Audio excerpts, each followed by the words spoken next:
Martin, welcome to the Business Growth Mindset podcast, the Top Achievers series. I am incredibly honoured and privileged to have you here today. You are an incredibly busy person, but you always make time for people, and I'm really grateful that you've done so. Today, we are actually in the Chamber's old office. You're, in fact, the CEO's old office, which is quite strange and unique, and now it's been converted into a boardroom. I have the privilege of also sharing office spaces with you here at the Chamber, and I'm very grateful for that too. So welcome. Why don't we start, before we dive deeply into the podcast, let's talk a little bit about you.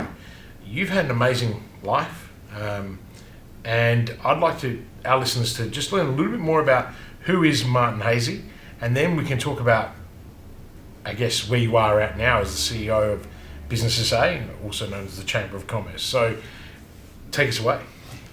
It was Christian, thank you. Thanks for having me on the podcast. I'm very appreciative. Quite telling, isn't it? So we are sitting in my former office, which is a large, voluminous room. And I moved out of it. Correct. And I moved out of it because I felt disconnected from the people.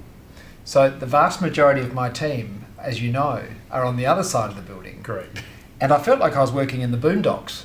And I actually kind of gave up this office very early on a few years ago when I became the Chief Executive of Business SA, because I really wanted to be amongst it. And we'll chat about that today, I'm sure. Yeah, but, absolutely. Can I just say, I think that was a very courageous move, and I also believe that it sent a very clear message to your people that you were going to be one of them, rather than, because it is quite alienating. Where people that may not know the space, I mean, this office is huge, and I remember it. Desk was here, a table here, and a couple of couches, and it's kind of the office of every executive's desires, right? You know, if you're thinking old capitalists, and I think you kind of debunked that by saying, no, I'm going to move right in the huddle with everybody else, and you took Sarah, your EA, who was actually in the office next door, and I think that's a very bold move, and it set a very clear statement that I believe helps you actually reinvigorate the Chamber of Business SA and also build real momentum and integrity with your team. So congratulations. Thank you. I do hope we have an opportunity today together to chat about the transformation of Business SA later today in the podcast, because that was one, small but possibly important thing that I've done over the last few years to really transform the culture of Business SA and what we do and why we do it and what our purpose is and all these types of things. But I've got a somewhat varied kind of history, Christian. I didn't come from a family that was in business, and many entrepreneurs and business people do, as we know. I didn't. I came from a family who was probably more professionals.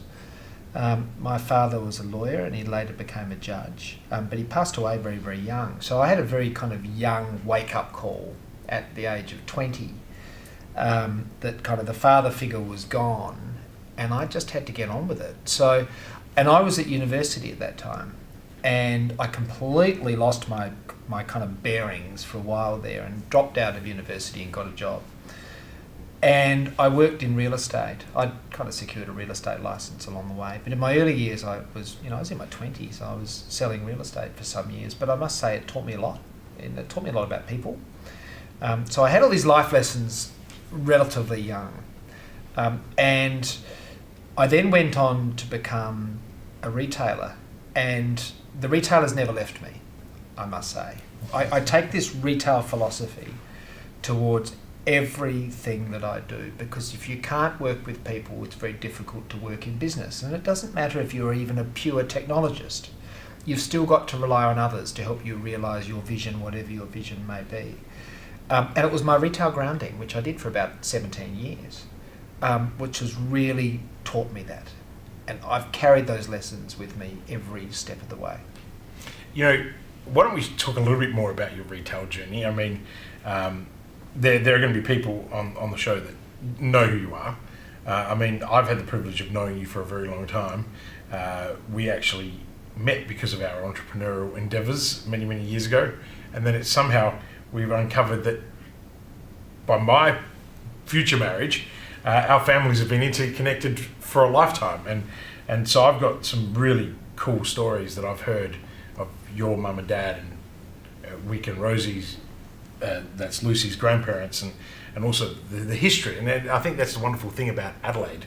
It's really a 1 degree of separation. Like, we kind of know each other. But let's talk a little bit about YouthWorks for anyone that's out there. I mean, you guys used to have some of the cleverest marketing and magazines of models parading clothes, and let's talk Rundel Mall. And I think I'd like to hear that story, because you were young moving into that space, and YouthWorks had a couple of different iterations as well, as in you sold it and then bought it back, if I remember correctly. And do you want to share a little bit about that? It was a great journey.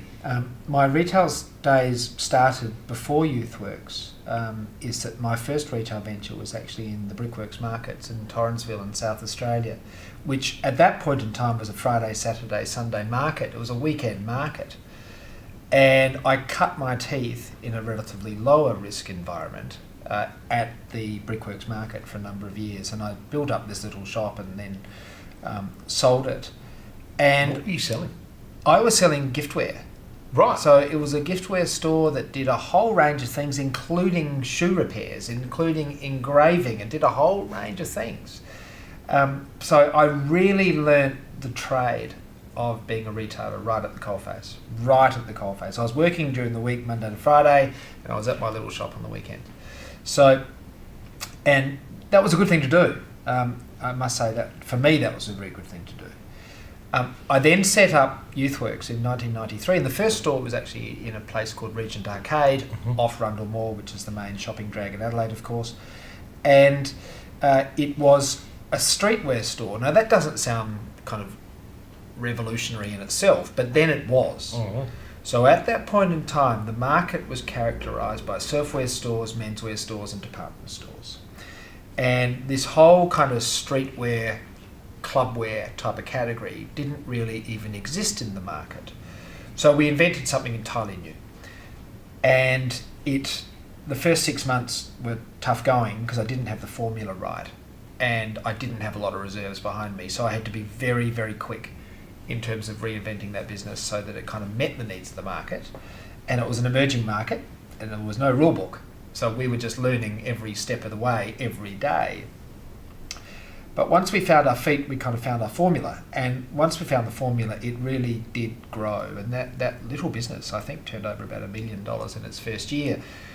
I wasn't really thinking about that at the time, but other retailers were saying for a 63 square metre retail store to turn over $1 million in year one is just like off the Richter scale in terms of retail performance. But sometimes what you don't know is what you don't know, so you don't have context. Yes. And I must say sometimes that can be a blessing. So if you kind of contemplate in business everything that could happen before you do it, sometimes you may not do anything.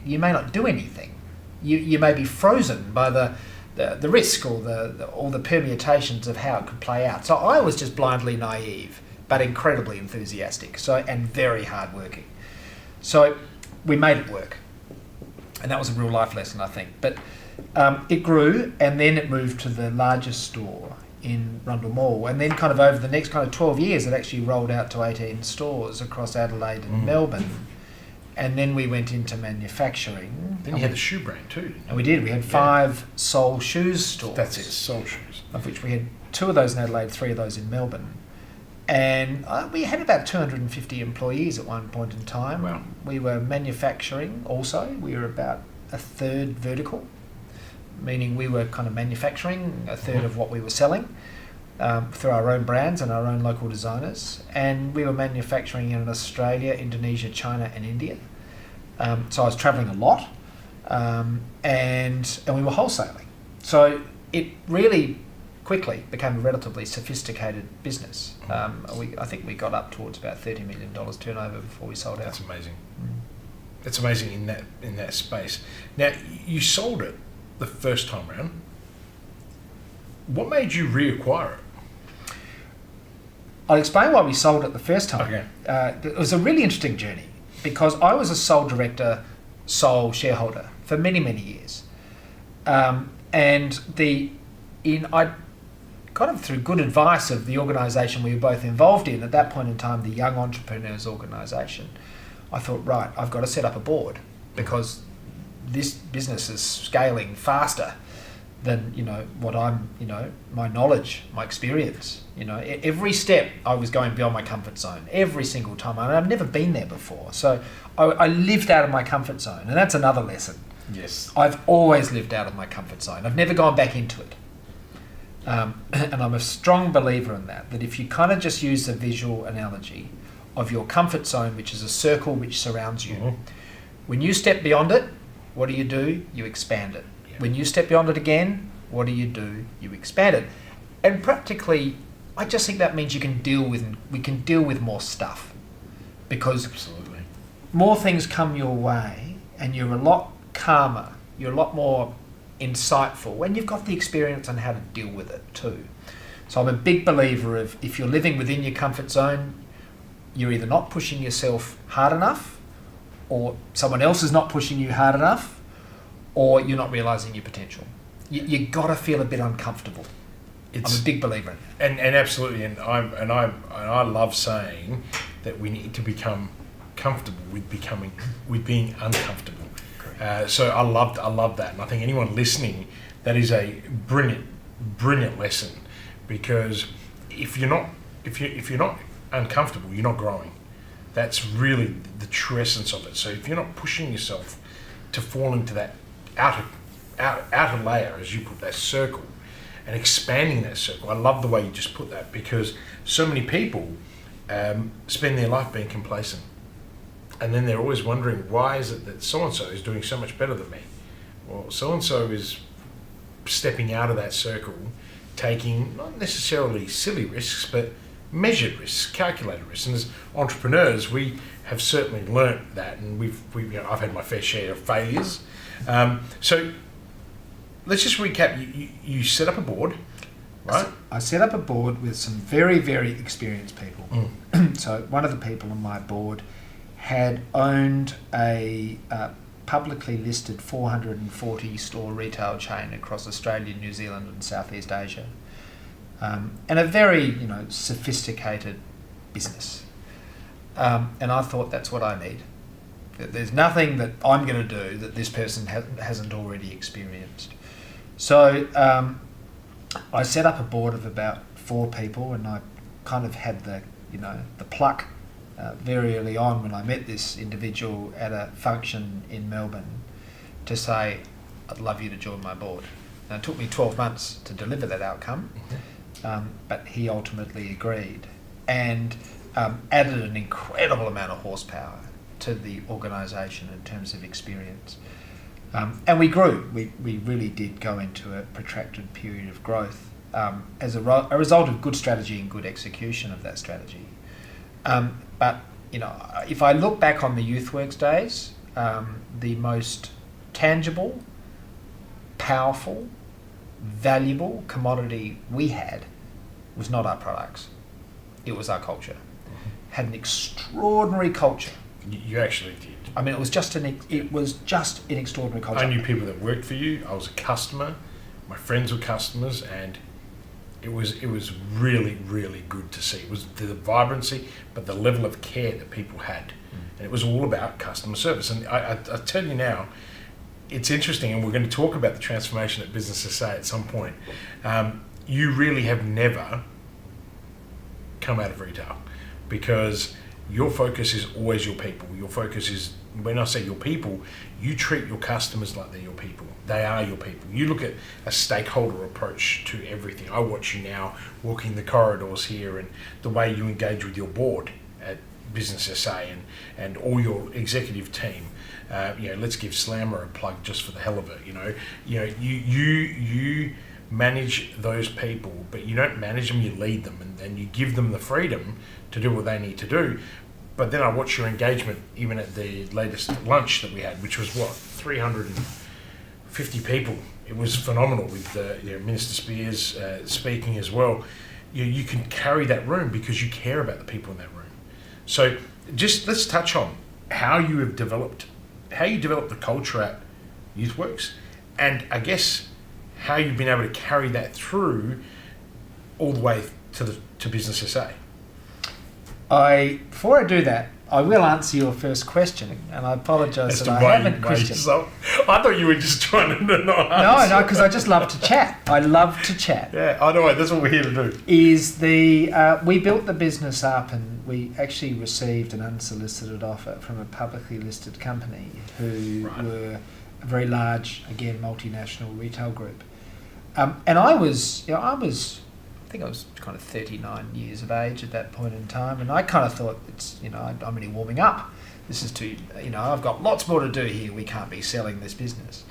But again, I did kind of rely on the experience of my business partner to some degree, and he did say to me, look, we've done a great job building up this organisation, but, offers in the retail market don't grow on trees. Mm-hmm.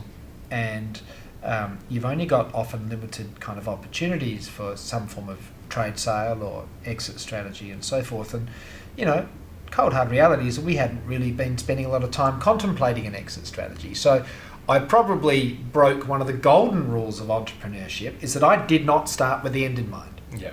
And, I've learned that. I've always learned that. A lot of entrepreneurs do that, right? It's the biggest mistake a lot of people. I made it. Absolutely. It cost me everything the first time round. Absolutely. It won't happen again.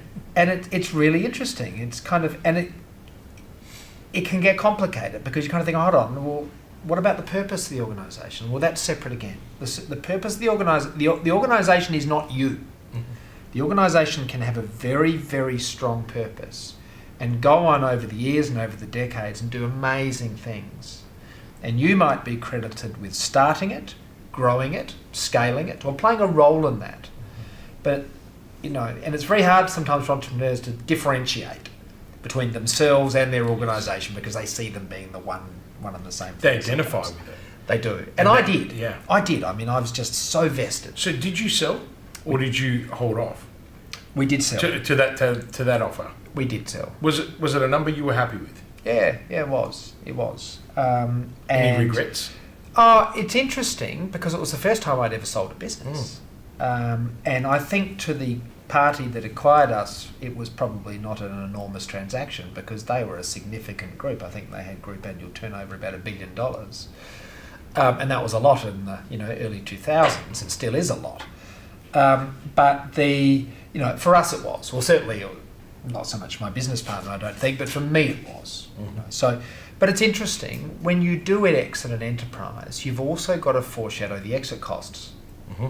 I mean, I remember receiving I remember after I'd kind of sold the business and I'd paid out the employee entitlements and done a whole range of things and paid the taxation for that year and paid the $135,000 lawyer's bill, which was, the negotiations for the exit, and paid for this and paid for that. And I'm thinking, gosh, when you sell a business, it's not that simple. It's not that straightforward. The transaction costs and the time associated with selling an enterprise, whatever it is, can be very complex. I think you just hit the nail on the head, the time.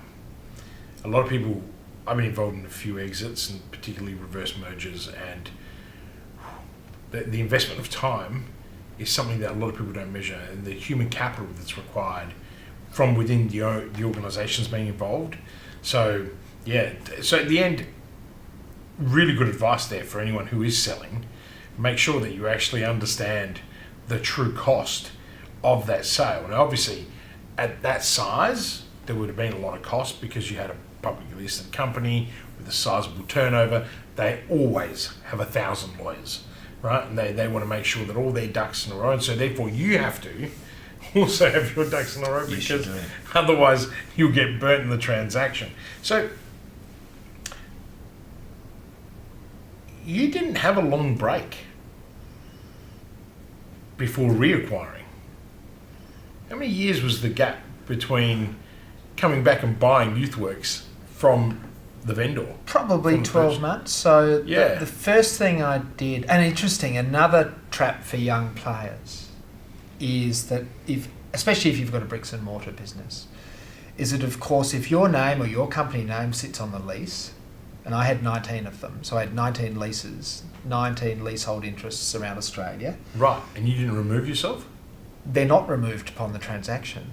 Because they can hold you liable for up to 2 years, yes. Correct. So effectively though, that then becomes 19 subsequent negotiations once you've actually sold your business. Yes. So one is not predicated on the other. So you might sell your business to a third party, or you might sell your business to someone within your supply chain, or an investor, or whoever that might be, or it could be, private equity player, or it doesn't matter. But you're selling your business. It's got nothing to do with your lease. So they didn't keep all the sites? No, you've got to then go to your respective landlords, and I had many, because we were kind of Main Street as well as shopping centre focused. We had stores. Some very interesting landlords. Chapel Street, Melbourne, Collins Street, Melbourne. We had shops everywhere. Is that you then got to go to all the landlords and say, look, we've sold the business. Can we just assign the lease? Now, again, in my naivety, I thought that would have been a relatively straightforward process. It's not. So you've got 19 concurrent negotiations going on where you're trying to close them all out because you've got a latent risk that if the buyer of your business, for whatever reasons, now it was unlikely that the buyer of our businesses would ever get a default. They're a publicly listed company of scale, but it's a really good lesson for entrepreneurs. You've got to mitigate your risk on your exit. Absolutely. So cover off on those leases, have a strategy for negotiating your way out of those leases and assigning those leases over to the purchasers of your business. Because technically, and it has happened, you are on the hook. You are. So you could sell your business, the purchasers of your business can get into financial trouble, they could default, the landlord comes to you and says, you've got to pay the rent. You say, I don't own the business. They say, I don't care, pay the rent. Up to 2 years, it's in different state laws in South Australia. I learnt the same lesson when I was selling restaurants and bars. And I was like, one landlord came to me, he said, oh, that's all great that you've sold the business and I'm happy to, do the transaction, but I'm going to hold you as guarantor for 2 years. And I'm like, excuse me? And then my lawyers are like, Christian, in the law of South Australia, back then, 12, 14 years ago, yes, they can do that. I'm like, surely they can't keep my personal guarantee and the new tenants. And they said, yeah, they can. They can. And some of those laws have changed, but very good advice. So you managed to get out of all 19 leases? Took me 2 years. And I probably had $500,000 worth of bank guarantees sitting out in the market, which effectively you've got to provide the capital for in order to support the bank so that they provide the bank guarantee, if that all makes sense. You don't know all this stuff. You don't know all this stuff until you learn all this stuff. And now people that are listening know it, so there's no excuse. So it's just a really interesting one, and I love this, and it's another lesson because one of the greatest commodities of an entrepreneur is to ask questions. Yes. And lots of them. Good questions, and you've got to get better at asking them. Yep. I certainly struggled because I'm always the talker, and only in the last 3 or 4 years where I've learnt to become a better leader, I've gone, you know what, it's not about me, it's about everybody else. How do I actually extract all that knowledge and all that talent that everybody has? And that's where I've gone and bought books on how to ask better questions. I normally don't admit that. I'm not sure why I just did. But I actually did. I went out and sourced like 2 or 3 books, and I was like, these aren't better questions. These are just standard questions, and then eventually got to evolve. So, Martin, if it took you 2 years to get out of some of these, what triggered the buyback within that 12-month period? So I went back to the purchaser of the business. I did an MBA. So the first thing I did when I sold the business was I literally think the week after I sold it, I enrolled myself in an MBA. I mean, how's that? Right?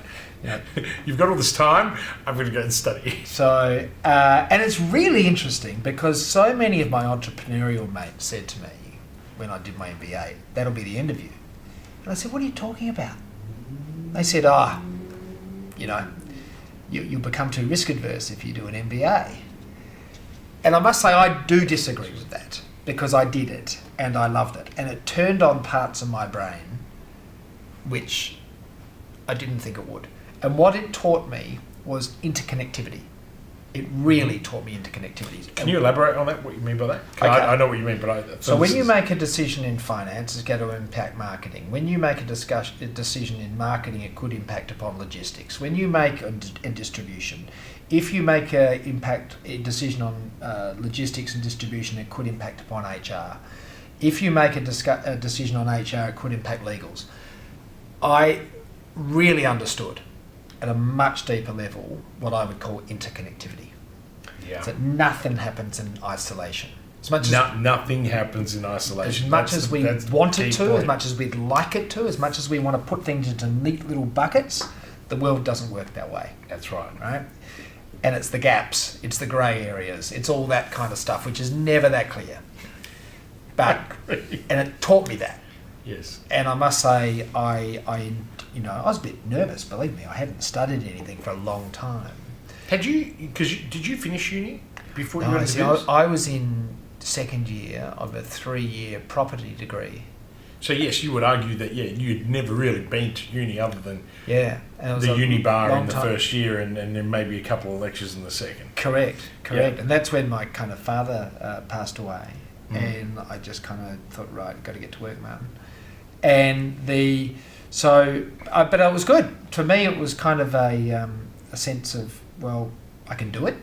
But I did learn a lot of really good stuff, and I met some great people. I just met this fantastic group of people. It's really interesting. I didn't know that you went and did your MBA at that time, and I mean, I went and did my MBA 4 or 5 years ago. After I kind of failed, I went, there's something I've got to go. There's something I'm missing here, you know. And I'd never been to uni in my life. I went to college and studied, culinary school and hotel management school, which is like a university, but never been to uni. And then I went, everyone looked at me and said, what are you doing? The same thing, like, this is it. There's no entrepreneur in you left. And it was one of the best experiences that I've ever had. And I really, really enjoyed it because it unlocked my mind and really gave me the finance skills that I'd lacked. And I did really well in accounting and finance because it was just like, I really need to understand how to read these financial statements, and I need to know them back to front. I need to understand my balance sheet. I need to understand my paper profit through a P&L, and I need to stop looking at that paper profit. So what's my cash position all the time? And one of the things that I teach, or at least work with all my clients around the world now, is the first thing I say to them, let's just do a little financial literacy. And they all shit themselves. They literally go, what are you talking about? So let's just understand. Talk me through your balance sheet. And some of these people run $50, $100 million businesses, and they're like, I go to the CFO for that. And I'm like, no, you won't. Never again will you go to the CFO, because the CFO could be giving you the wrong information. And if you don't understand, your current assets and current liabilities that are due and payable within that 12-month period, you may have a financial problem coming and staring at you. And you'd know this because you held a lot of inventory, right? So Christian, we had about $4 million worth of inventory on the balance sheet. And I was in the fashion industry, and I used to say my inventory is like fruit and veg.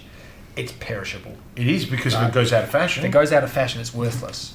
Utterly worthless. Yeah, brilliant. I love loving this So conversation. it was not the most, and retail businesses are interesting because you don't have a lot of real property. You don't have a lot of really highly secure assets on the good side of your balance sheet, right? You've got what I call transient assets. And I look at it this way. If the bank came in and put a Larry of last resort value on my inventory, what would I get for it? I get 10 cents on the dollar if I'm lucky. I was going to say 10%. So I always knew it, and it's really so financial literacy. I'm so with you on this. Financial literacy is not the numbers; it's what they're telling you. Yeah. It's kind of like getting under the bed sheets. It's like what's going on under there. Yeah. And the understanding that interrelationship between your balance sheet, your P&L, your cash flow, your intangibles. Everything is so important. The big one I always say to people is understand your payables and your receivables. Yeah. And check your cash at bank every single day. Yeah. And no matter how the size of my clients now, they will do it. And they're just like, Christian, that's really changed my life. And I'm like, I know. Remember the resistance you gave me the first time I told you to do that? But when I told you that I wouldn't work with you unless you did it every day, and I quizzed you. And the irony of it is, I do it for all my clients too. I have all the access to all their zeros and the MyOB accounts. And I literally sit there and they always say, how is it that you remember all of our numbers? I said, because it's habitual for me now. So I remember my own companies, and so learning another 10 or 12 isn't really going to be a problem for me. And at the end of the day, you're also variable that you kind of understand. But if you know how much money you've got in your bank account, you know your receivables and you know your payables, it fascinates me how many people don't do that, Martin. And whether they're great salespeople that start, how many entrepreneurs have we met along the journey? And I used to be that entrepreneur. I never cared. I cared about a paper profit. When I was making like $5-6 million a year from restaurants and bars, I was like, oh, this is great. And then I'm like, hang on a sec, where's the money? Yeah. And money wasn't there. Too much in inventory. Too much month at the end of the money. You heard that one? Too many lunches. Yeah. Too many lunches, too many great bottles of champagne, when you're in your 20s and you do it. So the thing is, there's some really cool lessons there. I don't want to sit on YouthWorks for too long because you did so many incredible things. I mean, you went on and ran the Rundel Mall Authority. You then went on to become Lord Mayor. I mean, wow. And, now you're at the Chamber, now you're at Business SA. But I do still just want to finish on that point because I know people are probably thinking the same thing. Why did you buy it back? What was the trigger? Did you have to buy it back? Was it something that you'd been tied into in the contract, or was it you weren't happy with the way they were running it and thought, you know what, that was my baby, I want it back? What was there some kind of driver? Good question. There were two reasons. Mm-hmm. One was, again, I had the strongest inclination there was a market gap, and it's because we repositioned the brand.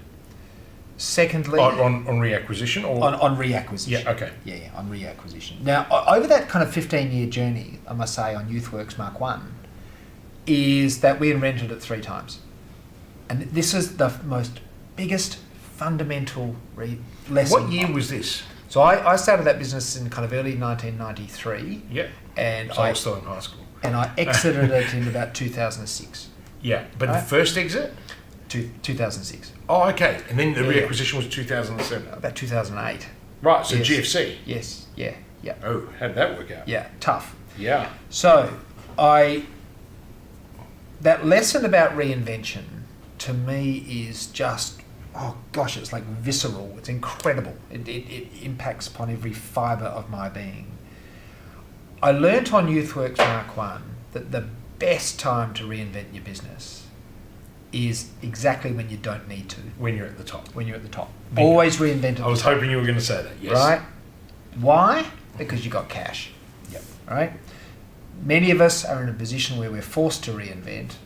And when you're in a position when you're forced to reinvent, what are you usually lacking? Cash and resources and energy, because you're spent emotionally, you're spent financially, you just spent. The business has just eaten you alive and you just haven't got it. And you're sitting in a corner of a room, rocking back and forth. Yeah. I've been there too, but we joke about it. Yeah. But burnout is a real workplace issue. Yes, it is. Especially for entrepreneurs. And for entrepreneurs and founders, it's significant. We don't talk about it enough.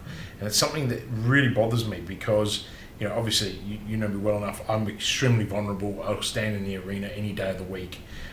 Sometimes I make myself too vulnerable and do stupid things or say stupid things. But ultimately, I'm there to serve people. And I want people not to make the same mistakes that I've made in the past.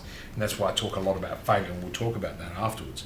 But so, do you think now that buyback was a good decision? No. No. We could never get it past break even. So it was maybe on some kind of emotional level a little bit cathartic, because what happened after we sold YouthWorks 1.0 is that the folks that took on the company didn't execute well. Right? They just didn't. They were looking to access the youth market, and we had a relatively substantive youth market, obviously. And they were looking to access that market, but their strategy or their operations and their execution were just off the money. Yeah. So I didn't really buy back any assets, to be honest. I just bought back the IP. It was just an IP. It wasn't a substantial transaction at all. But so on a cathartic level, I just wanted to kind of end the chapter well. But really, I had already ended the chapter well. Did you reopen the Rundel Street shop? Is that the retail shop? No. I ended up reinventing YouthWorks into a very kind of, or slightly different kind of offer on the corner of James Place and Grenfell Street. And it was quite an upmarket of course, type of kind of, So we're opposite the Ibis. Or where the Ibis is now? No. That's Twin Street, isn't it? Yes, down towards King William Street, Right, in the old okay. Executive Trustee building, and this beautiful heritage building. Oh, yes. Now I know where the old stump is across the road. Correct. Yes. The old black stump. Yep. Correct. Not many people know that. The black Black stump. That's right. Family court law. Yes, it was. And my father was a family court judge, so that's why I know that building very, very well. As a kid, I was running around the hallways. But But no, we really couldn't get it over break even. And it was not by any means a financial success. And so I sold it on to another local retail group and moved on. I probably, in retrospect, just should have moved on, counted my blessings the first time, and just got on with life. I just made my life inherently more complicated. I was running another business at the time when I relaunched YouthWorks 2.0. I was doing work locally, nationally, and internationally. I was kind of thought, we can do this, I can hire the right team, we'll make it all happen. But I just don't think we hit the mark in terms of the market. And I don't think retail is a contact sport. You've just got to be all over it. And I wasn't. So, valuable lesson. Tick that box, move on. So one of the questions that I was going to ask you is that, we know that, and you've answered it in a way, business is not all flowers and rainbows like everybody thinks, right? They all think that we drive fast cars and we live a luxurious life drinking French champagne. At least as a hospitality entrepreneur, that's what everyone thought I did. They weren't far from the truth. I did a lot of those things. It's just that I needed to be a little bit more careful. But what failure experience do you think set you up for success later? Do you think that was one of those moments? Was that a tipping point for you where you kind of went, shouldn't have done that? What did I learn from that? You're a very reflective person. So failure and success are two sides of the same coin, heads and tails. You can't have success unless you've had failure. You can't have reward unless you've had setback. It's the law of the universe, isn't it? Yeah. When I hear an entrepreneur say to me, I've had 20 years of spectacular success and never seen the downside, the first thing I think is, you're telling me bullshit. Yeah, correct. I said the same every time. So, come on, don't bullshit. Don't bullshit a bullshitter. Right. Hey, we're very good at that, aren't we? It's interesting, Martin, that you put that that way. And it's a great conversation because there's very few people you can have that with. See, to me, failure and success are an equation, right? So that it's circular. Yeah. And I agree with you. So many people will sit there and say, I've never failed. And I look at them and I'm just like, you kidding me, mate? You've never failed, right? What did you do last week that didn't work for you? And the thing is, people fear the whole premise of admitting fault. And, and if you read Good to Great by Jim Collins, he talks a lot about, or How the Mighty Fell is another book that he wrote. And a lot of that were people that were just not prepared to be accountable for their actions. And kept going. But in your case, expand for me what failure and success then really means. Well, that's where you got to set your ego aside, right? Mm-hmm. I had to. So my, YouthWorks Mark 2, YouthWorks 2.0 experience, it just wasn't working, and I was propping it up every month, and I thought, look, this is, I just said to myself, why am I doing this? So I sold the business. I went to all of my suppliers that I'd dealt with for 17 years, and I said, guys, I'm hanging up my boots. How much do I owe you? I need to settle the account. Please do support the buyer. And, and they're kind of looking at me saying, hold on, Martin, you had 18 retail stores. You can't make a go of one. Oh. And that was the subtext, right? Okay. And I just had to suck it up. And I said, no, I can't. And I said, I'm not even sure if I actually want to. It's quite remarkable that you actually had the foresight to make the decision. I mean, how many people do we know? I was one of them. I knew that I needed to get out, and I refused to because I was stubborn. I wasn't listening to people, and I'm like, the GFC's come roaring through, and what's the first industry that really gets hammered during a GFC? Hospitality. Retail, and hospo and retail. And at my point, I was so big I couldn't even see that anymore. And you did, though. You were able to go, you know what? Enough. I'm not going to hemorrhage to death here. I understand and realise that this is not for me and I can't make it work and I'm going to move. Yeah. So I think that's courageous in itself, and I think that's why I thought that's such a great lesson for people listening, is that you've got to actually know when it's time to go. Tear the Band-Aid off. Yeah, tear the band. I was going to say something. Tear the band and let it bleed out if you have to, right? But in this case, just start repairing. Yeah. You know. So okay, great lesson for anyone listening. Then what were the next steps from there? You know, obviously that experience didn't just go away for you. You know, you probably carried that for a while, like everyone does. You know, then you went on and embarked on a very new career.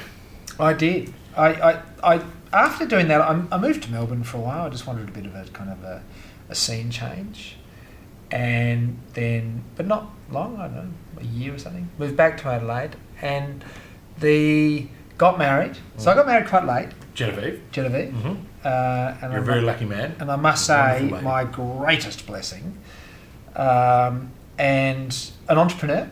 Mm-hmm. I met my wife through the Entrepreneurs Organisation. I met my wife, she was a Singaporean-based entrepreneur who is an incredible expansive thinker. You know, my wife's first inclination is why not? It's not why, it's why not. And how she thinks really is, I've got a real yin and yang about me. I've got a certain adventurousness about being an entrepreneur, but I'm also inherently cautious. Mm-hmm. I've got both. I've kind of got both in equal spades. So, but we are a great team. So I actually believe that too, and so does everyone. And very different. I think Genevieve is also your biggest fan, and you're the same for her, and that makes a huge difference. Whether you want to be an entrepreneur or have an incredibly well-balanced relationship, you know, I have that with me. Lucy and I are our biggest fans, and that level of support, you can't get it any other way. And I know it makes a difference, because when the days are darkish, without that support, you can't come out. And you know, we're not superheroes. Christian, I don't think it makes a difference. I think it makes the difference. Mm-hmm. And I didn't realise that, right?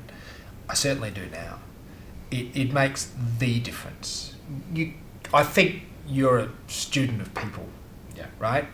You know, I watch you and you're fascinated by how people tick. So am I. But you look at people who, whether it's in public life, commercial life, sport, doesn't matter what they're doing, the arts, who have reached a certain level, they've kind of got this support network around them, right? Otherwise you're out on a tightrope, right? There's nothing below you. So I see this in so many people, and I've done a lot of business with Asian families. Mm-hmm. So you know, really kind of sophisticated investment groups who have got interests across Southeast Asia, Australia, Europe, United States, and so forth. Incredibly family-centric people. Every one of them, every single one of them without exception. They're not solo entrepreneurs. They've built multi-generational wealth and influence. And they've never done it on their own. And it is a values-driven approach too. You know, family to me is everything. You know, that's why family first is one of my biggest value. And now I find that I do business with only people that have the same values. All my clients, you know, and you sit there and you think, you know, Jim Rohn once said, you know, you're the sum of the 5 people that you hang around with the most. And you're like, when I first heard that, I thought, yeah, whatever. And then I look back at my life and I go, wow, if you have a look at all the really great moments of my life, look at who I was hanging out with. Look who was part of my tribe. And now as I've gotten older, you're like, well, my tribe's getting smaller. But have a look at the quality of the tribe. You know, and you would have experienced that too, because, you know, when you were YouthWorks and Soul, and, you know, everyone wanted a piece of Martin Haese, you know, because that's the way it is. But then talk to me, and I want to follow through with this, because I think you've taken that tribe, that collaboration, that people passion that you have, and you went in and wanted to really revolutionise. Retail never left you, because you went and you wanted to revolutionise Rundel Mall.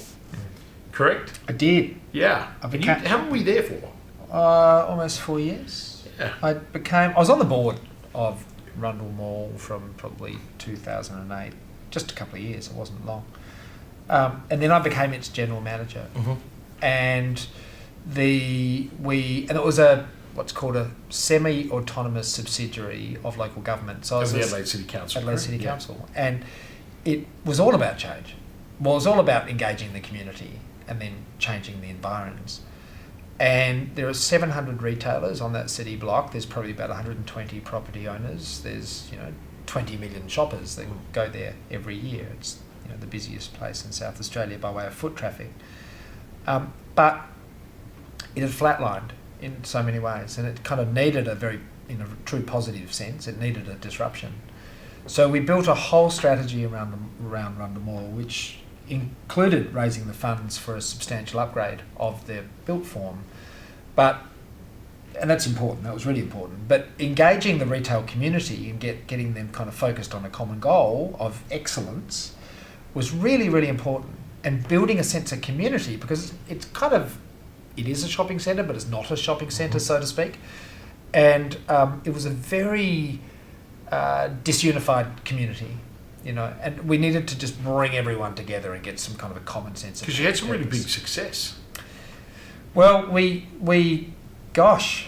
remember we did lots of things. We really went for it. But in terms of activation, if I remember correctly, there's a lot of big numbers that were thrown around in terms of visitation.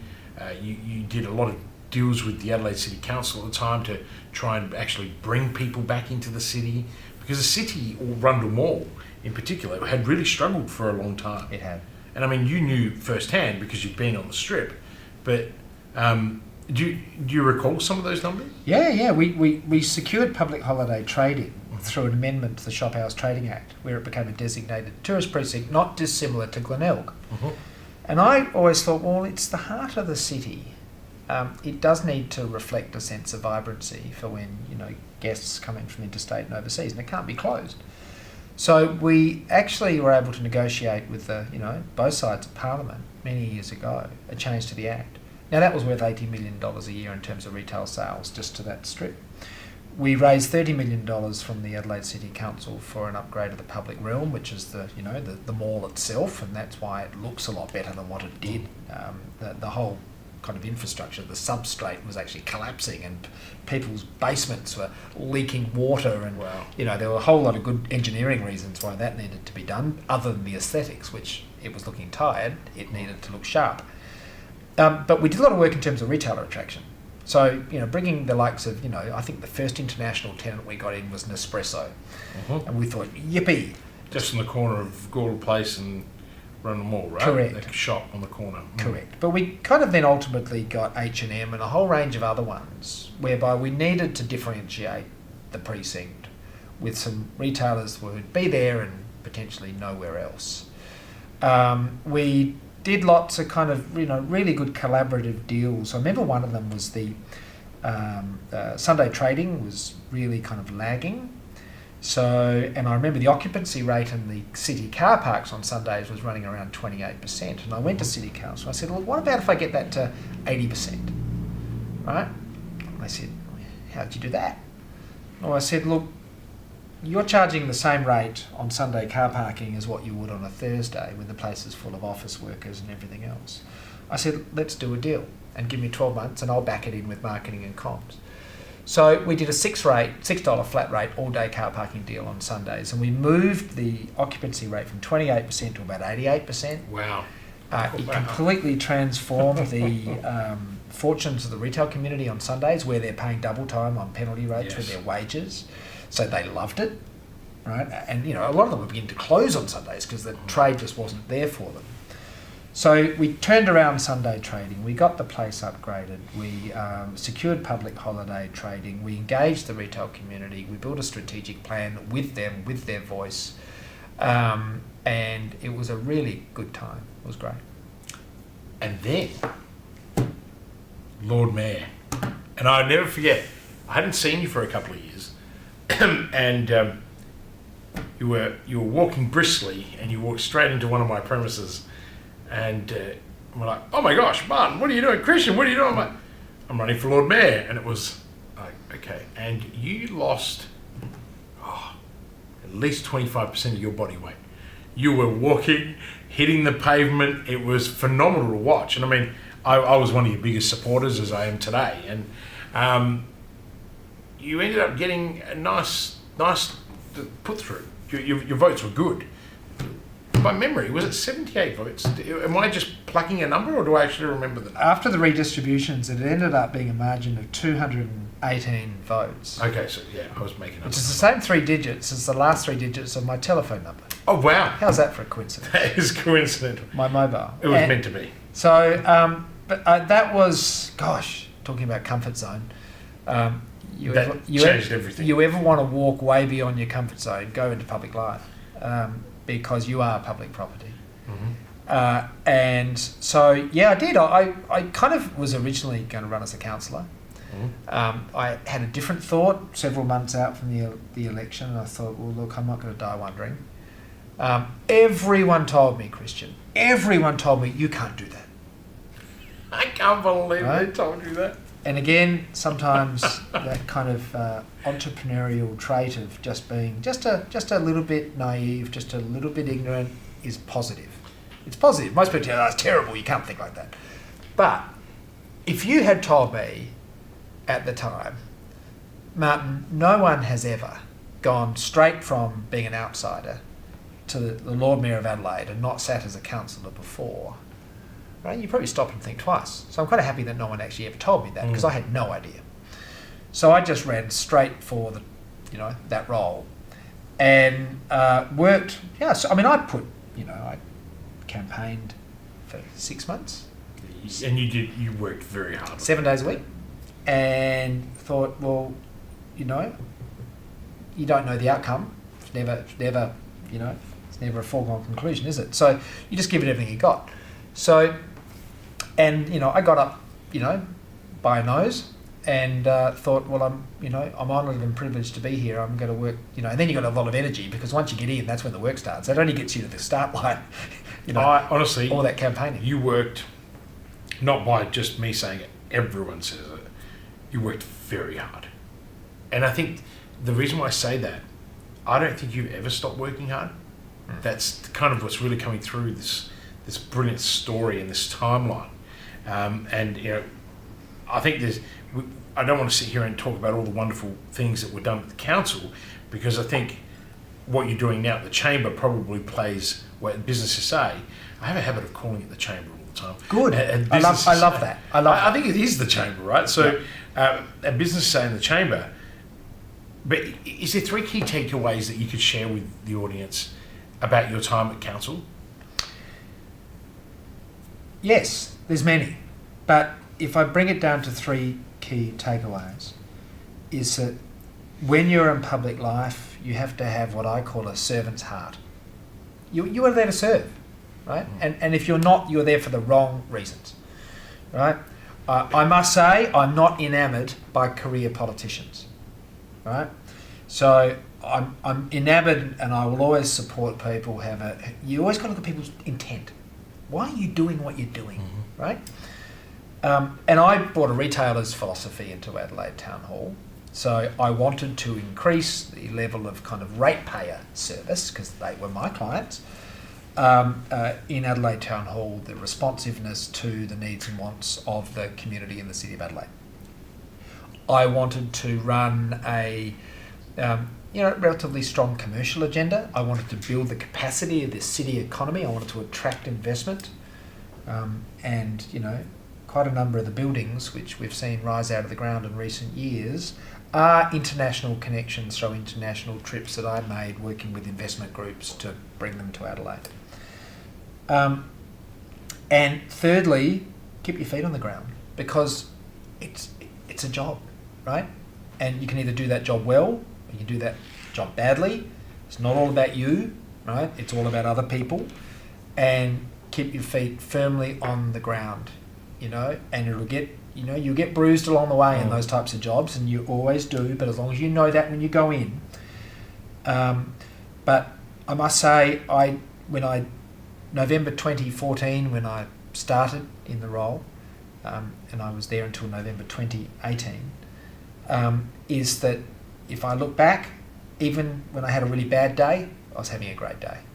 it really was a terrific time. It was an extraordinary time. I met people that I never thought I'd meet.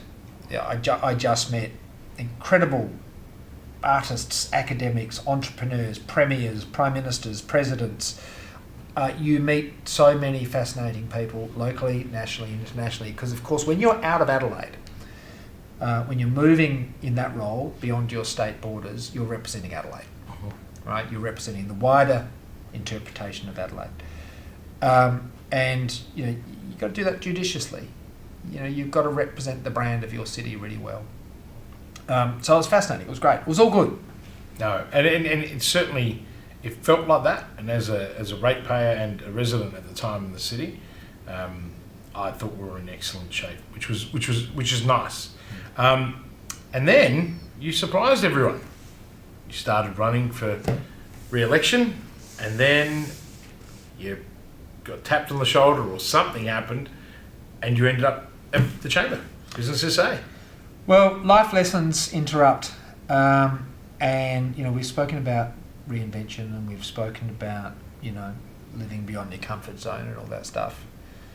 And truth be told, I don't think that's the most confronting part of life. Mm-hmm. It's just a conscious decision we make. Where am I going to live? Am I going to live beyond my comfort zone or in it? That's a choice, and I think we just got to respect people's choices, right? I made mine. But in 2018, and this all started happening in 2017, but I had a lot of very close people to me in my family who were extremely unwell. And to do a job like Lord Mayor well, you've got to be vested, right? You can't be casual for obvious reasons. You're the Lord Mayor of a capital city. So I made a very conscious decision that I was going to spend some more time with my family and change my priorities because there were 3 people within my very immediate family who were extremely unwell. So I made an incredibly tough call that I was just going to put family first. And, that was, confronting for a lot of people. Believe me, it was confronting for me. But I don't regret making that decision. So, 6 or 8 months later, I decided I need to do something. So I was really kind of honoured to be, approached or had a discussion about the role that I'm now doing. And that's being Chief Executive of the Chamber of Commerce and Industry. Many people would know us as Business SA, but you're right, we are the Chamber. We're the Chamber of Commerce. What I love about it is, one, I'm in many ways playing to my strengths, but I'm representing the business community. This is like a hybrid role. It's very, very commercial, but it's also, it's a representative role because I'm representing the interests of the business community in South Australia, and that's terrific. And I see 17 industry sectors around the city, around the regions. We're statewide. It's great. It's really good, and it's complex, and it's fast-paced, and it's kind of everything I like in that regard. But we've really been able to kind of influence, some good outcomes for South Australia, especially during a global pandemic. I mean, gosh, who would have seen that coming? A great time to take on a new challenge. Well, maybe thought I was kind of sailing my little boat into a slightly quieter harbour. How wrong I was. You were wrong. Because this has had some monumental challenges. Not just COVID though. The Chamber needed a significant transformation. We did talk about that at the beginning, and you were hoping we'd come back to it. I made a note, and I'm kind of prepped you at this point, because I think there's going to be some really cool lessons for people listening. Do you want to talk a little bit about that transformation that you had to go through at Business SA? I mean, I can share observations from the past and the present, but if I need to support it. But the reality of it is, culture, purpose, the condition that the Chamber was in, and what you had to do to bring your energy and your expertise to it. You ready for this share? Absolutely. Absolutely. Yeah, right. no, I am. Go for it. Because I think there's going to be some spectacular learnings for people that are listening. I'm going to share a few things which every single member of my team would already be aware of, because I think sometimes you've got to be just kind of, very upfront, very honest, very transparent, and sometimes that can sound a bit brutal.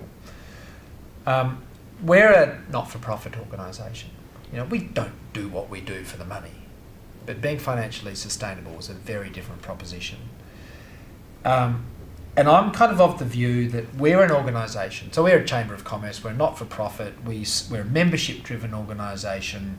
We support thousands of businesses across 17 industry sectors, and we do a lot of stuff that if we weren't here, nobody would do. No one will do it, correct. So a lot of SMEs in South Australia who have, received state government support during COVID, as in financial support, we've been working closely, hand in glove, with Treasury for 2 years to ensure that the business community's needs are met during COVID. And if we weren't doing that, Christian, nobody would be doing that. I agree. So it's, we've been really strong on advocacy, but we're also a professional services organisation, as you know. I've got 65 staff. We deliver services around industrial relations, growth consulting, migration trade, business brokerage. We deliver a entrepreneurs program, which is where we SES. Say Yes, the South Australian SES. Young Entrepreneur Scheme. That's a learning program. Encore's another learning program. We do WHS consulting. We do training. We do all the regional workshops, like you're in KI and Redmark. I was. Yeah. We're very, very active. Just in the last few weeks alone, we've been in Kangaroo Island, we've been in Renmark, we've been in Whyalla, we've been in Whyalla twice in the last few weeks. So we do a lot of things, and it's very practical. Networking's part of what we do, but actually kind of advisory is what we really do. Really, really important. We kind of You do a lot of work in that HR space too. Yes, we do. In that advisory area. And I know a lot of members call upon that quite frequently. We're like the industrial relations or the HR department that you need when you don't have one. Mm-hmm. Right? And a lot of fast growth companies don't have them. Right? They need this. How do I do this? Even right? the sole traders. Correct. I mean, you've got a big sole trader network of members. We do. And it's a very lonely place for a lot of those people when they're able to just pick up the phone and get that level of service and care. It empowers them. Correct. We're also introducing sole traders to not only each other, but also to SMEs and to corporates. So, because they're providing services often, the sole traders can be very, very niche. They can be very specialist. They can have great skills that the corporates need, the SMEs need. So, we do a lot of that. We work with sole traders, we work with SMEs, we work with corporates and publicly listed companies. So we are a true definition of a broad church. But we needed to drink some hard medicine, Christian. So if we're going to go out there as an organisation and provide considered advice to business owners, risk takers, entrepreneurs, corporates and others about how they're going to improve their enterprise, we're not running a tidy ship. It's disingenuous. So we needed to get our own house in order. And I don't necessarily mean culturally, but I mean financially. And so in 2019, we exited doing a number of things which may have been well intended, but they were loss-making. And they were always going to be loss-making. Now, it doesn't mean we do everything for money, like I said right at the beginning, but we must be financially sustainable. It's kind of like if you don't help yourself, you can't help anybody. Correct. It's a very important... It's like being in an aeroplane. You put your own mask on before helping others. Correct. And I think I even used that analogy with my team in 2019. I actually think I've heard you use it in your fortnightly update sessions that you do in the atrium, and they're spectacular. The team engagement you get, and we talk about culture. And I'm sorry, I'm dropping this on you, but to me, I sit in my office and I can hear it, and I get so excited by it because you're not there to rah your people. You're really informing them, updating them, getting them. It's the Vern Harnish huddle, right? And you do it. Is it fortnightly that you do that one? Every second Friday. Yeah. We have all the team together for the team named this, not me, but it's called Martin Shout. Oh, is that what it is? It doesn't mean I'm shouting at my team. I'm often just shouting them a drink. But we have a really good discussion about the 2 weeks that were and the 2 weeks that will be. And it's kind of, we have many management meetings and so forth during the week, of course we do, but this is when we get the whole team together. We do it twice a month, every month. And, we just talk about it. And I ask the team at each of these meetings, after we've gone through a whole range of kind of, more business orientated discussion, I said, guys, tell me a great service story. Tell me a story about something you've seen one of your fellow team members do or something you've done for a member. So I get the team to share this. And it's kind of just building that culture of service, that culture of our members and our clients are our purpose. And if they're being successful and we've had something to do with it, that means we're successful. We're not here for ourselves, we're actually here for other people. That's our measure. And that's very much the culture I'm looking to build. And I'll tell you, as someone who works in the same environment with you, and we're not insiders, we're not working with the chamber, we're not employees of the chamber, we feel, all of us down, what are we, the West Wing? You're the West Wing. We're the West Wing. All of us down the West Wing actually feel like we're part of it. Yeah. And that's a true example of the culture you've created. It's this inclusive environment. And I'm a member of the chamber, so is the rest of us. But even when you just come past our office and tap on the window and say, hey, would you like to come for a drink? I mean, you haven't seen me there yet because I'm like you, I'm always working. But it is that makes Business SA or the Chamber of Commerce and Industry such a fantastic organisation to be part of today. And I think that's the transformation that I've seen. I knew others that had sat in your seat previously who sat in this office and I know them well. But what I'm seeing now here is the barriers, the hierarchical barriers are lifted. There isn't this huge top end structure. And I think for anyone listening that has got a very top heavy org chart at the moment, it's time to break that down. It's unnecessary. You should have multiple layers of leadership, and it shouldn't be based on which office you sit in. I remember it was at Fannie Mae back in the day. They were the first investment bank that literally went, let's get rid of the private jets. Let's get rid of executive. They had an executive director's boardroom, like lounge, that only executives were allowed to frequent while everyone else was down the bottom. And Fannie Mae, what was it? I think they turned, they turned the market 4 or 5 times more in terms of profit and resource and returns than any other bank of its time, than Lehman and Bank of America, than anyone. So I think that's one of the things, and you might be thinking, geez, Christian, that's a big compliment, but I think that's what I've seen here. What do you attribute that to? Having a bigger office is not a mark of respect. It just means you're occupying more real estate. Respect is earned, and trust is earned. Trust is built. It's through your actions. So whether you've got a office or no office, or a big office or a mobile office, it doesn't matter. It's irrelevant. What is relevant is this kind of comes down to leadership, doesn't it? So it's kind of like how you choose to lead. How do you lead your organisation? Who do you serve? What's your purpose? What's your strategy? How do you measure it? Right? So we've put all the controls in place. We now have P&L reviews every month. So we should. We have, management controls. We have a board of 10 directors. We've got 3 committees. We've got a governance committee. We've got an audit, finance, and risk committee, and we've got a marketing committee.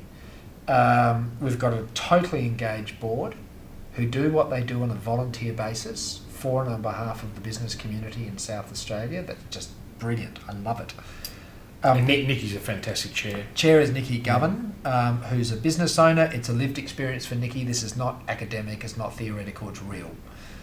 She leads the board really, really well. And, the board, I think, to their just enduring credit, they knew what turbulence this organisation went through in early 2020 and just completely and utterly stepped up to the plate. And supported me as chief executive, but supported the organisation and our members just as importantly, if not more so. And we crafted a really good strategy. And if I now look here as we kind of move towards late 2021, is that what's the key learning about Business SA over the last few years? We found our purpose. And we all know it. So what is that purpose? Our purpose is not us. Our purpose is not profit. Our purpose is basically backing in those that take a risk and helping them mitigate that risk and helping them find opportunity, helping them navigate uncertainty. So our purpose is all about two things: the prosperity of South Australia, because we have a dual charter, right? We're all about South Australia and South Australians, and we're all about our members. Fantastic. And we want both of them to prosper. That's our purpose. You know, one of the really amazing messages that's come through today is, in your story, is the amount of purpose that you've had throughout. Every one of your businesses had a very strong why. You know, YouthWorks, strong why. Your role at the Rundel Mall Authority, strong why. Lord Mayorship, strong why. And now at the Chamber. And I think it's a wonderful pattern, because that is singularly one of the most important aspects of top achievers. They have a real purpose for what they're doing. You know, I have a very well-known saying that, you know, well, my straight line is live with purpose, right? And, you know, a lot of people that know me and work with me say, you really do live that, right? And because for me, I want to change the world one person at a time, and I put myself there first. I've made plenty of mistakes in my career, some public, some not so public, and you know, it's recovering from those. And you know what it is this underbelly of knowing why I'm here that allows me to keep moving forward. You know, and at the end of the day, you know, it's bringing people on that journey with you. And I think that's something that's really come through for me listening, and I hope for the listeners too. And we've run out of time, but what I want to do, because I know how much time you don't have, who's your business hero? Interesting.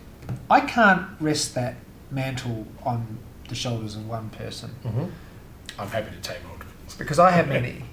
I kind of look at some of the, you know, chief executives and chairs and owners of some of the large kind of Asian multinational businesses that I've worked with, and I just look at their organisations. I look at the complexity of their organisations. I look at the sophistication of their organisations, and I'm going, gosh, this is just extraordinary. This is another level.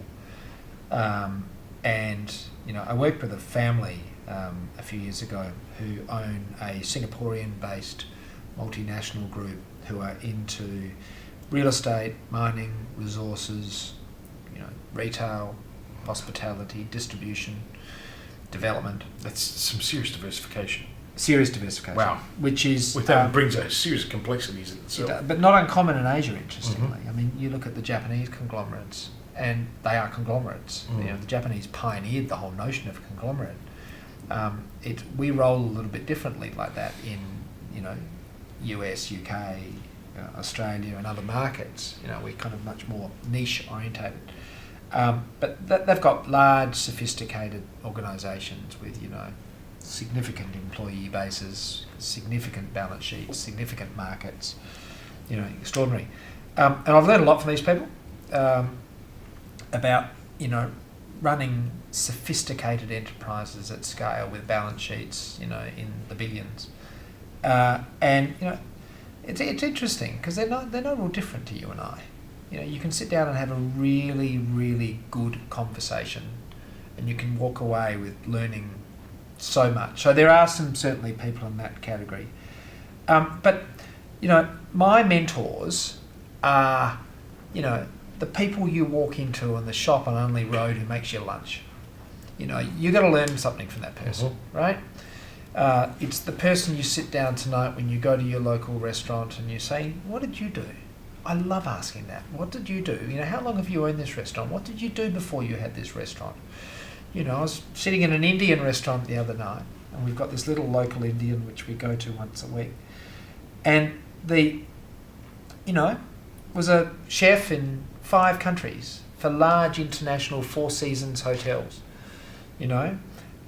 big organisations, just this incredible love of food. Incredible love of food, incredible love of preparing and serving food, right? And it comes through in everything you eat. I learned from that person. Yeah. So I'm not that kind of, my business hero is XYZ person. If I can't learn something from every interaction I have with every single person I interact with, there's something wrong with me. I'm not learning. Great answer. I'm not learning. So who's my mentor? I hope I have thousands of them, Christian. That's my answer. Look, I know that is the absolute truth with you, because you will even walk past my office and you'll knock on my door and you'll ask me a question. And I know that it's because you're seeking an answer. It doesn't matter who you're asking, but you value who you ask. And, and I walk away and I feel really nice about it, because I think, you know what? He needed an answer today, and I may have given him the answer he needed, or I may have completely given him nothing. But I know that you do that a lot, and you've done that a long time. You've got to be curious. Yeah, and I think you are very curious. That's the commodity, isn't it? Yeah. If you're not curious, how do you learn? Like, if someone comes to you and says, "I got all the answers," like, again, you're worried, right? So you've got to be curious. Look, it's funny when you use the word curious. I think of my son, who, if anyone thinks I talk a lot, well, my EA today, Tracy, had to take him to school because we were filming early, and she said to me, she came back, she goes, he does not stop talking. He is so curious about the world, and he has an incredible story. And he was already, and I said, what are you talking about today? He goes, he was pitching to me the school that he's going to open and how he's going to be the principal and what he's going to do. And I thought, Leonardo, you just light up my life. But it's so true. I don't get frustrated by the questions, because I encourage him and Lavender to ask as many questions as they can. There is never a stupid question. Have you heard that saying, the apple doesn't fall far from the tree? Yeah, I've heard that saying. Don't worry. Lucy reminds me every day about why that three of us drive her crazy, and it has a lot to do with me. And I'm comfortable with that. Martin, which book or books, is there a book or a series of books that have greatly influenced your life, or at least some of the decisions that you've made, and maybe share one or two of those with our audience? Yeah, I'm a really interesting cat. I do read a bit. Yeah. I don't watch television, and I never really have. So it means I read and I talk. Right? I'm going to learn a lot more by having a conversation with someone than I am than watching television often. So I agree. What do I read? I read biographies. I love a good biography. What's a good biography that you've read recently? Or one that you recommend someone to read? Oh, look, I've read hundreds, and I've got a great library at home, and I read, online and offline. But what's probably the most recent? Very belatedly, I actually read John Howard's biography, or one of his books. There's about 3 or 4 books on John Howard. But I think that John Howard, who I have met, I met John Howard in a lounge in Sydney Airport one day, and I walked past him, and I was Lord Mayor at the time, and he was not clearly PM at that time, and I said, Mr. Howard, I just want to introduce myself. I'm sorry for disturbing you, but I just want to say, look, thank you for the work that you've done over the years on behalf of the nation. And he said, well, if you grab me a cup of tea, let's have a chat. Oh, wow. And I didn't know John Howard at all. And he was one of these people who you wouldn't see from the media persona of John Howard. Was that with an interaction of John Howard, you walk out of that thinking you're probably one of the most special people in, that place at that time. He's totally focused on you. Totally. And it's genuine. It's not fabricated. It's very genuine. And I kind of walked away from that. We spoke for 45 minutes. Wow. He knew everything about the politics of South Australia in a very contemporary manner. He even knew some of the issues I was confronting as Lord Mayor of Adelaide at a city level. I asked him a whole lot of questions about, well, what do you think my alternatives would be? And he said, look, you've asked, I'll share my 2 cent bit. But what amazed me is he knew the issues. He absolutely knew the issues. And it was just a great sense of very authentic, extremely authentic, in a very practical, feet on the ground type of manner. So I, very belatedly have read Lazarus Rising, which was one of his, biographies. But I read a lot. So I read lots of biographies. I read military history, and always have. I read a lot of Russian history, funnily Can I enough. ask you a question? With the military history, is that because you get a lot of insight into strategy? Is it because a lot of people do read military history for that reason? Is there another reason? It's just a passion or a love for...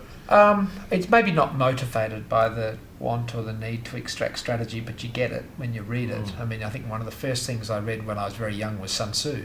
Yeah. Which is, of course, the Japanese book, Sun Tzu, The Art of War. And, that was a big thing at that time. That's also a big book. Yes. That scared me when I first saw it, and I never read it for about 20-something years. And that's interesting. I mean, that's all about human behaviour, really. Yeah. That's what that's about. But that's fascinating. So I read a lot of military history. I've got a particular interest in Russian history. I read biographies, and I read actually relatively, I won't say I read broad, I don't read kind of novels. I don't think I've ever read a novel. You're not into the Mills and Boons? No. Not my gig. So, I don't kind of do... I didn't picture you as No. a Mills and Boons type. But I do like reading. Yeah, I do like, kind of like, reading's terrific. Reading. Do you know that the pattern that we've seen with every interview is top achievers are all readers? And it's really funny because Interesting. I'd never read a book. Even when I did my MBA, sorry to all the professors that are listening, I wrote specifically to what I know I needed to write, and then went and sourced the references to support it, and I kind of knew where all that lived. And it wasn't actually until a young, very successful entrepreneur in Adelaide, we were at breakfast talking, who said to me, he demonstrated how he knew so much, and he said to me, "You really need to start reading more." And I thought, wow, you're not even 30, you're 27, and you've just done a huge exit. You're telling me I need to read. You're right, I need to read. And I've always had this dyslexia and ADHD, so I can't concentrate. And he said to me, "Go read Jim Quick's book, Limitless." I now read 800 words a minute. Like 760 something is my reading frame. Yeah. And I'm powering through a book and a half a week. Yeah. I cannot tell anyone who's listening enough the power of reading for focus, for discipline, all of these things. And this guy, remain nameless, hopefully will come on the podcast at some point. He spends a fair bit of time downstairs in this coffee shop here at Whistle and Flute. It was the best advice I'd ever been given, and it was the right book, because that book, I'd never read all of Jim Collins's work. I've read it all now, no matter what, this year. And my intelligence has risen, because you don't know what you don't know. I agree. And the only way to acquire it is to read it or conversation. That's why I love conversations, because I can sit here today. I've learned so much today speaking to you, and we are way over time, and I don't think there's anyone that's going to be complaining about the length of the podcast, but I'm so grateful, Martin, that you took the time to share with my audience, but more importantly, even with me, in my own selfish way, because even though we've known each other for a long time, there are many things there that I didn't know, and I'm really grateful that you've shared that. I might have to get you back on just to ask all the other questions, but I want to ask you one final question, if I may. What habit has made the most significant improvement of your life over your lifetime? One thing that if someone else wasn't doing would help them just be more, not necessarily achieve, just be more and see more of life. Does that make sense? Yeah. I'm not sure if it's a habit or a trait. Or even a trait, even a behaviour for that matter. Perseverance. You're going to have, stormy days. You're going to have calm days. It's just what happens. So, but I think perseverance is really, really important. I've certainly learned that. and also being calm. So it doesn't mean you can't be enthusiastic. It doesn't mean you can't get excited, but just being calm about it all. So that kind of calmness is, I think, really, really important. It helps you process things better. It helps you live in the moment. It helps you, and when you live in the moment, you absorb things, you understand things, you kind of, you just digest things better. But if I look back, I am remarkably perseverant, and you just keep on keeping on. And it doesn't mean you can't. You've got to have good strategy. You've got to have good vision. You've got to have good leadership. You've got to have good financial literacy. You've got to be a good marketer. You've got to understand various parts of your organisation. You've got to have good cognizance about a whole ton of stuff, right? But sometimes life comes down to moments, and just being perseverant, staying the course, being considered. That's certainly kind of stood me in good stead, I think. Amazing. Martin Haese, thank you so much for joining me today on the podcast, and I am certain that there has been a mountain of value for anyone listening, but more importantly, I really, really appreciate you taking the time to hang out with me today. Thank you. Thank you, Christian. I hope this has really kind of created some value for your listeners, and I really appreciate the time. Thank you. Absolutely. Cheers. Thank you.